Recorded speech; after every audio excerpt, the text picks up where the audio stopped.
Assalamualaikum warahmatullahi wabarakatuh. Pada video pembahasan kali ini kita akan membahas sedikit tentang bintang kita, yaitu matahari.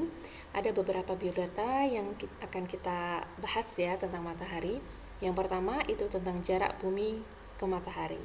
Tidak mungkin kita mengukur jarak bumi matahari menggunakan meteran atau apa itu ya, atau speedometer atau apa. Nah, yang bisa kita lakukan untuk mengukur jarak dari bumi ke matahari itu ada yang menggunakan metode parallaks geosentrik, kemudian ada yang menggunakan radar gitu ya. Jadi antara bumi, matahari dan planet Venus. Ini sebenarnya sudah kita bahas sebelumnya. Jadi jarak bumi matahari itu sekitar 1 AU 150 juta kilometer. Yang kedua, massa matahari. Biasanya kalau kita mau mengukur massa itu kan harus ditimbang. Tapi kan kita tidak mungkin menimbang massa matahari pakai timbangan apa gitu ya.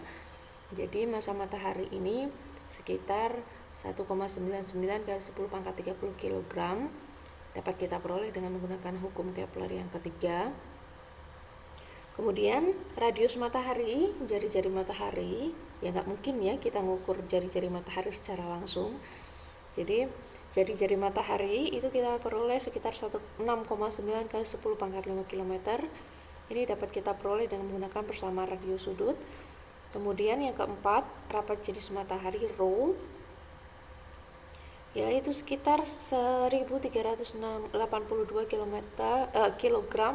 per meter kubik. Nah, ini rapat jenisnya bisa kita peroleh dengan menggunakan rumus ρ sama dengan 3/4 m per PR kuadrat. Jadi kita menggunakan, kan masanya sudah diketahui ya. Jadi M itu kan sama dengan ρ kalikan V. Dengan mengasumsikan bahwa matahari kita itu bentuknya adalah bola, jadi kita menggunakan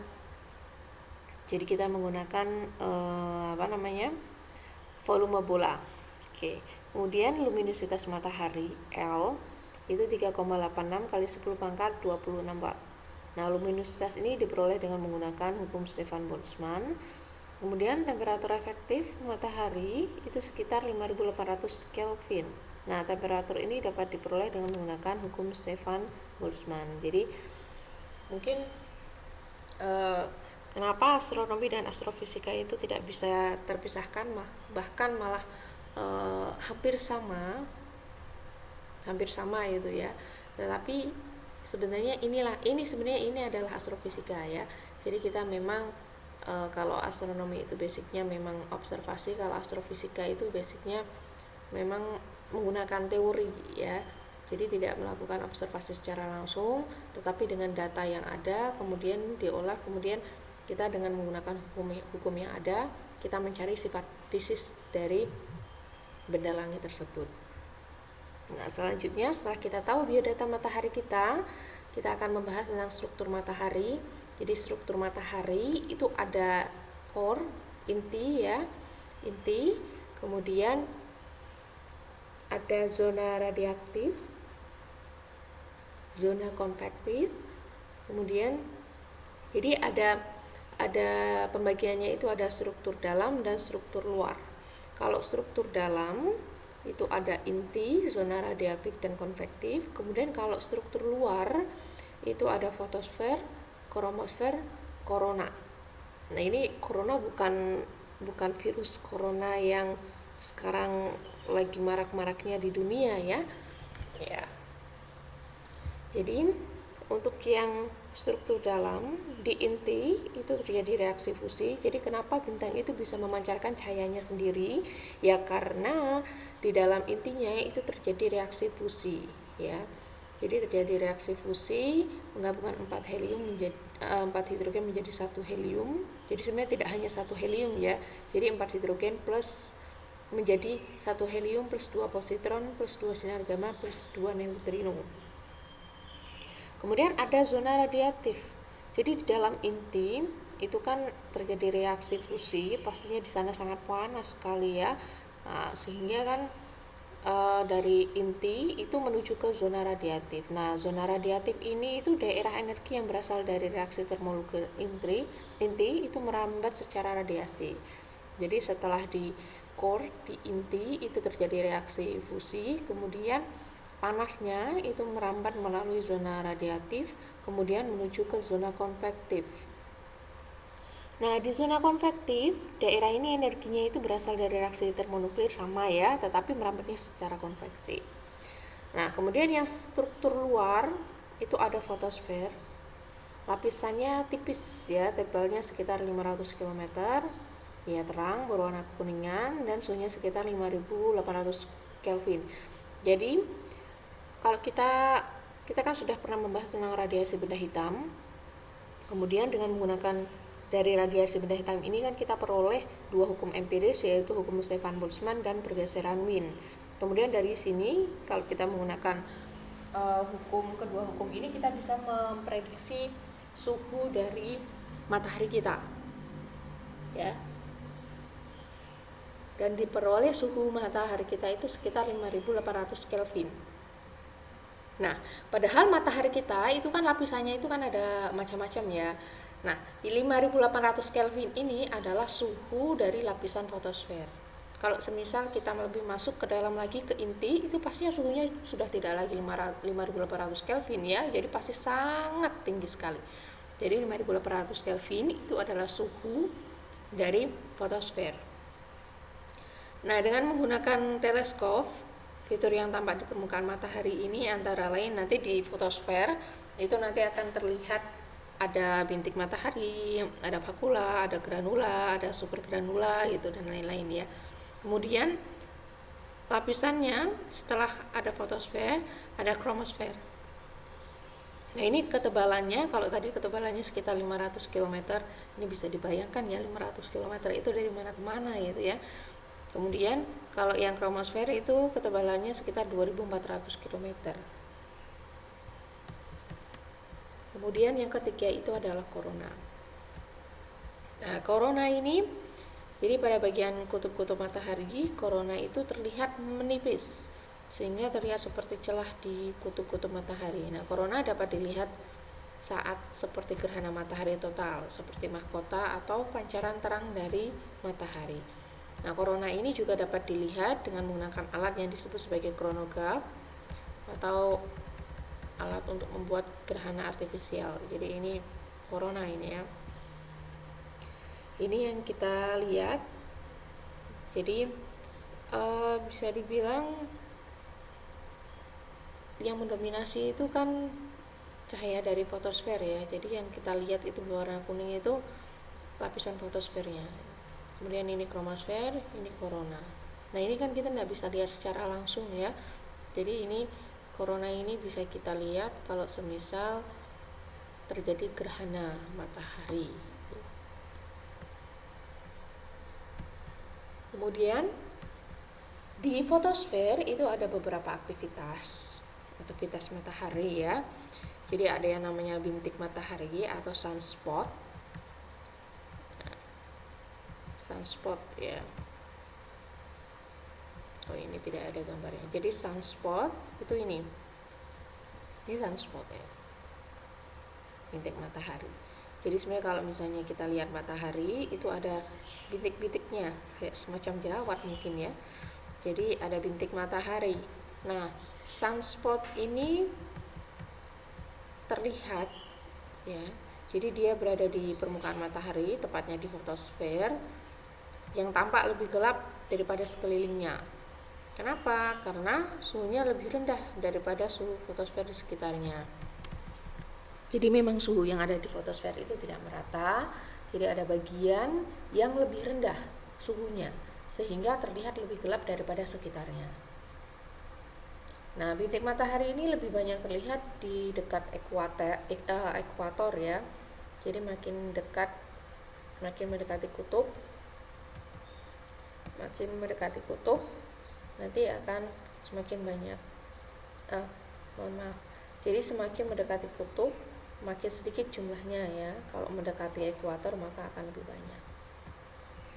Jadi kalau diamati, bintik matahari itu akan bergerak di piringan matahari akibat rotasi. Jadi kan kayak semacam digunakan sebagai penanda ya. Jadi bintik matahari ini bisa kita gunakan sebagai penanda adanya rotasi. Jadi untuk mengukur rotasi matahari. Jadi maksudnya begini, misalkan sekarang kita melihat sunspot itu berada di sini. Kemudian besoknya itu sunspotnya itu kan pasti akan bergeser. Kenapa? Karena kan matahari berotasi. Sunspotnya akan bergeser. Kemudian dia akan bergeser terus menerus sampai berulang, sampai kita lihat sunspotnya itu berada di titik ini lagi. Nah ini kan berarti dia sudah satu kali rotasi. Jadi sunspot ini bisa kita gunakan sebagai penanda, sebagai mark ya. Jadi sebagai penanda bahwa untuk mengukur rotasi matahari. Nah, begitu. Ini ada video ya yang menggambarkan tentang sunspot. Jadi sunspot seperti ini. Nanti Anda bisa cari sendiri di YouTube ya, di YouTube. Jadi ini adalah sunspot. Jadi sunspot ini bisa kita gunakan untuk sebagai penanda untuk mengukur rotasi matahari. Ya. Jadi kenapa sunspot ini terlihat lebih gelap daripada sekitarnya? Karena di fotosfer itu kan suhunya memang ada beberapa daerah itu yang tidak merata. Jadi kenapa di sini terlihat lebih gelap? Karena suhunya itu lebih rendah daripada sekitarnya. Nah, sunspot ini bisa digunakan untuk tadi ya, dapat kita gunakan untuk menandai mengukur berapa rotasi dari matahari. Ya, ini pertama kali diamati oleh Galileo Galilei. Jadi muter tuh ya. Nah, sebagai penanda. Dan ini sunspot ini, meskipun kalau semisal kita lihat yang namanya sunspot ini kan kayak semacam hanya jerawat ya, hanya bintik kecil gitu ya dari matahari, tapi sebenarnya kalau semisal diukur diameternya, dia itu lebih besar daripada bumi kita diameternya ya. Oke, kita lanjut. Nah, kita sudah bahas ya tentang sunspot. Sunspot tadi seperti tadi ini ya, sunspot ya. Ini bisa kita gunakan untuk mengukur rotasi matahari sebagai penanda. Kalau misalnya awalnya kita mengukurnya di daerah ini ya, pas berada di sini, berarti nanti kalau dia muter sekali putaran, nanti tandanya kembali lagi ke sini gitu. Kemudian ya, ternyata jumlah bintik matahari ya, ini jumlah bintik matahari itu bisa dinyatakan dalam bilangan sunspot ya. R sama dengan K 10G plus F, ini keterangannya. Dan jumlah bintik matahari yang berdasarkan lintang dan tahunnya itu bisa dinyatakan dalam bentuk diagram yang disebut sebagai diagram kupu-kupu, karena bentuknya yang seperti kupu-kupu ya, dan periodenya itu sekitar 11 tahunan. Nah ini mirip seperti kupu-kupu. Oke. Kemudian yang kedua itu ada granula. Jadi granula itu tampak seperti gumpalan-gumpalan ya, yang disebut sebagai granula. Nah, suhu granula itu lebih tinggi sekitar 100 Kelvin dibandingkan permukaan fotosfer sekitarnya. Nah, kita lihat ya seperti apa itu granula. Jadi granula itu seperti ini ya. Seperti Anda kalau semisal lihat jeruk apa ya namanya ya, jeruk mandarin itu loh. Itu kan kulitnya itu kan kayak semacam ada teksturnya ya. Nah, seperti itu. Jadi di permukaan matahari itu tampak seperti granula-granula ya. Jadi kayak semacam bertekstur kalau misal kita pegang. Ya meskipun hanya kita lihat gitu ya. Jadi teksturnya, jadi kalau misalnya dilihat mungkin kalau dari kejauhan itu ya matahari itu ya cuma bersinar kayak gitu ya, tetapi mungkin kalau didekati itu tampak seperti granula seperti ini. Jadi ada teksturnya gitu ya. Kayak semacam jeruk mandarin itu. Nah, kenapa bisa terjadi gumpalan-gumpalan seperti granula? Ya karena tadi ya, karena kan memang suhu yang ada di fotosfer itu kan tidak semuanya sama ya. Jadi suhu granula itu lebih tinggi sekitar 100 Kelvin dibandingkan permukaan fotosfer sekitarnya. Jadi kayak semacam ada beberapa spot ini ya, ini berarti daerah sini lebih suhunya lebih tinggi dibandingkan ini yang kalau misalnya kita lihat ini ya, ini satu gumpalan ini ya. Nah, ini satu gumpalan gitu. Jadi ini berarti dia lebih tinggi suhunya dibandingkan di samping-sampingnya sekitarnya. Ini juga sama. Nah, nanti kalau semisal ekstrim sekali perbedaan suhunya, nanti tampaknya ya seperti bintik gitu ya. Nah, gitu. Kemudian yang ketiga, promienza. Jadi promienza itu biasanya juga disebut sebagai protuberans.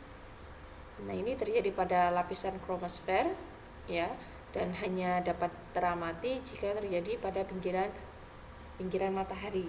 Promienza ini merupakan gas panas yang tersembur dengan hebat dari kromosfer dan terkadang tingginya mencapai ratusan ribu kilometer. Coba kita lihat ya seperti apa promienza. Kita lanjut tadi video yang tadi itu kan tentang sunspot, kemudian ini kita bahas tentang promiens. Nah, promiensnya ini nih yang kayak semacam lingkaran magnetik ini ya. Jadi promiens give visual of sun magnetic field lines ya. Jadi promienza itu gambarannya seperti garis-garis medan magnet. Garis medan magnet ini promiens ya. Ini promiens.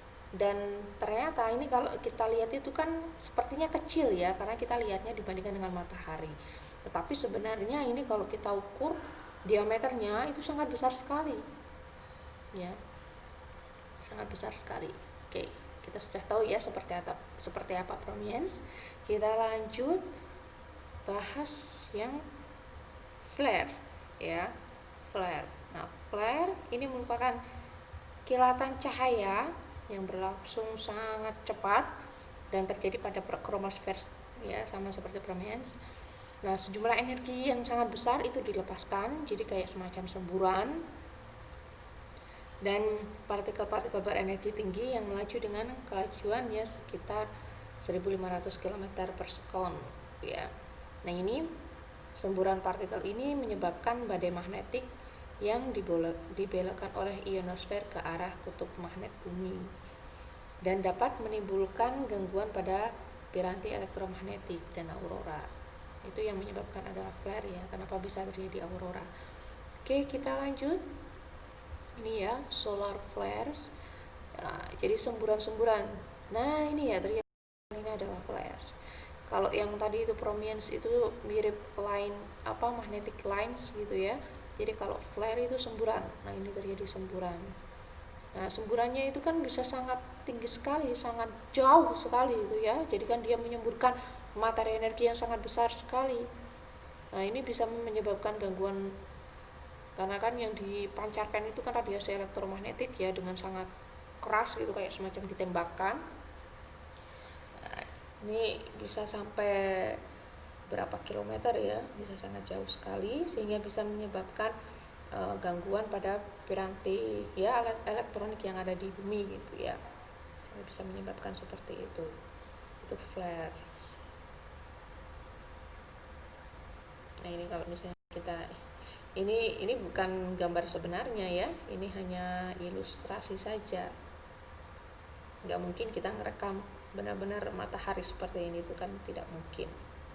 Oke, kita lanjut ya. Jadi ini tadi yang nampak granula itu memang sekitarnya itu ya seperti ini ya. Jadi tidak benar-benar mulus kinclong seperti ini ya, kulitnya benar-benar mulus glowing itu tidak ya, tetapi ada semacam teksturnya granula. Nah, ini namanya promiens ya, promiens.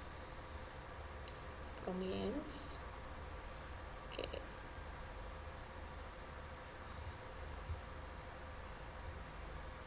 Nah, ini flares itu ya sebenarnya ya angin matahari ya. Jadi mungkin akan antara flares, angin matahari, dan lontaran massa corona. Nah, kita akan cari tahu apa perbedaan antara flares. Jadi kan intinya kan flares itu kan tadi semburannya. Angin matahari itu juga hampir sama, solar wind. Kemudian lontaran massa corona, ya kita akan cari tahu. Nah, kita akan cari tahu ya perbedaan antara tadi flares, kemudian CMS sama solar wind. Jadi kalau yang flares tadi itu kan jelas ya, dia menyemburkan. Nah, ini sama-sama menyemburkan ya. Jadi basicnya flares itu menyemburkan sama-sama menyemburkan, tetapi perbedaannya flares itu are giant bursts of X-rays and energy.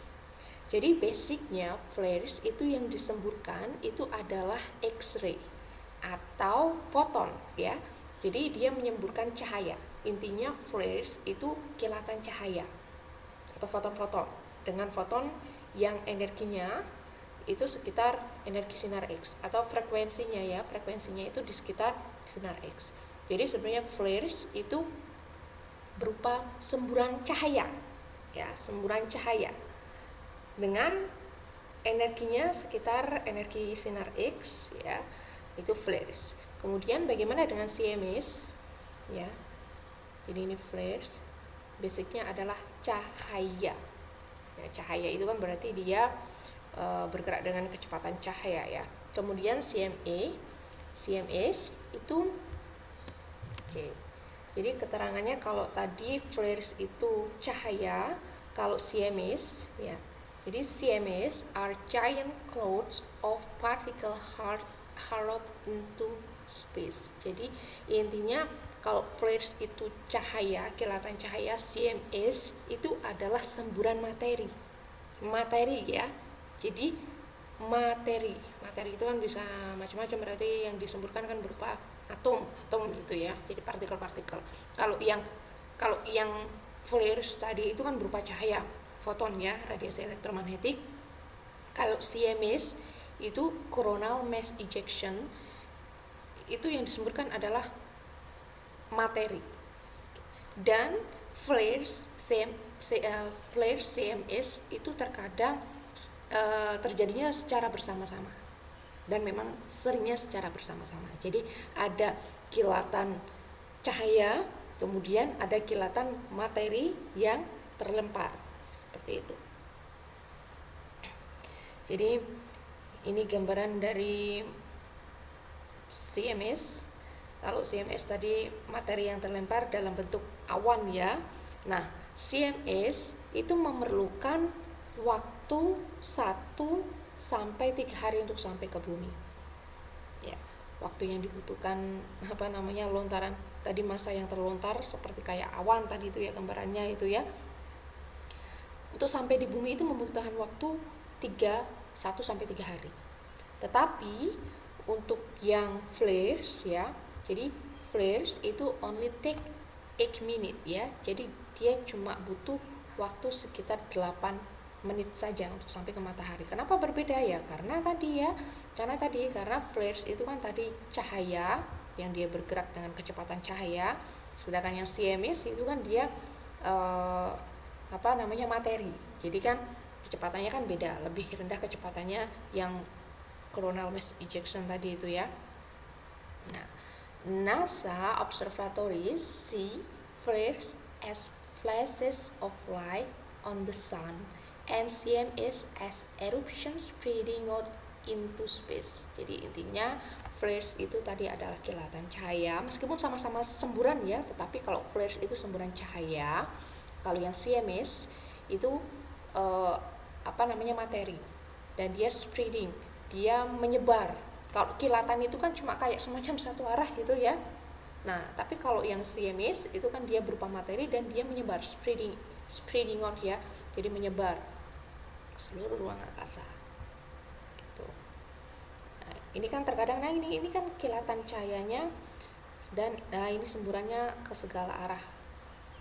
Jadi kan secara bersamaan ya, ada cahaya dan ada semacam yang terlempar gitu, kayak ada awan-awan yang menyembur Jadi flare sama CMS itu biasanya terjadi secara bersama-sama. Nah, begitu. Ini ya. Jadi ini kan ada yang kayak bergerak. Jadi ada cahaya yang terlempar, kemudian sekitarnya itu ada kayak semacam awan-awan kabut itu ya. Nah, itu CMS. Nah, itu ya. Jadi ini sudah ada gambaran flares itu seperti apa, CMS itu seperti apa. Nah, apa hubungannya dengan solar wind? Jadi sebenarnya solar wind itu ya, kalau sepemahaman saya solar wind itu ya CMS tadi. Ya, solar wind itu ya CMS tadi. Jadi angin matahari atau angin surya itu sebenarnya adalah lontaran dari materi-materi yang dari corona tadi. Ya, solar wind. Ya, jadi kita sudah tahu perbedaannya. Kemudian selanjutnya, oke ya, mungkin ini dulu ya tentang matahari kita.